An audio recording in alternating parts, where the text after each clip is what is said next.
જય શ્રી કૃષ્ણ મિત્રો, મારા યુટ્યુબ ચેનલમાં તમારું સ્વાગત છે। 25 ડિસેમ્બર તુલસી પૂજા કેમ કરવામાં આવે છે? તુલસી પૂજાના મુખ્ય કારણો। ભગવાન વિષ્ણુને પ્રિય તુલસી માતા ભગવાન વિષ્ણુને અતિ પ્રિય છે। એવી માન્યતા છે કે તુલસી વિના વિષ્ણુ પૂજા અધૂરી ગણાય છે। આધ્યાત્મિક શુદ્ધિ। તુલસી પૂજા કરવાથી ઘરનું વાતાવરણ શુદ્ધ રહે છે અને નકારાત્મક શક્તિઓ દૂર થાય છે। સુખ સમૃદ્ધિ માટે માનવામાં આવે છે કે તુલસી પૂજા કરવાથી ઘરમાં શાંતિ, આરોગ્ય અને સમૃદ્ધિ આવે છે।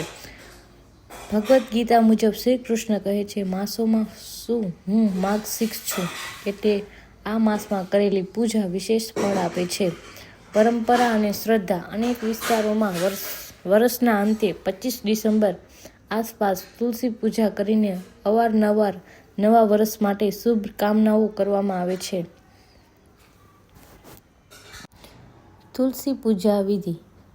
સવારે સ્નાન કરીને સ્વચ્છ વસ્ત્રો પહેરો, પૂજા સ્થાન સાફ અને તુલસી છોડ પાસે દીવો રાખો। તુલસી માતાને પ્રણામ, હાથ જોડીને કહો, ઓમ નમો નમઃ તુલસી માએ। દીવો પ્રગટાવો, ઘી અથવા તેલનો દીવો પ્રગટાવો। દીવો જ્ઞાન અને પવિત્રતાનું પ્રતીક છે। જળ અર્પણ। તુલસીના મૂળમાં શુદ્ધ પાણી અર્પણ કરો। રવિવાર અને એકાદશી દિવસે પાણી ન ચડાવવું। ફૂલ, અક્ષત અને ચંદન।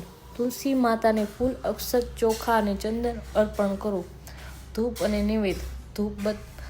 ધૂપ નૈવેદ્યમાં ફળ, મિશ્રી અથવા ઘરનું બનાવેલું પ્રસાદ અર્પણ કરો।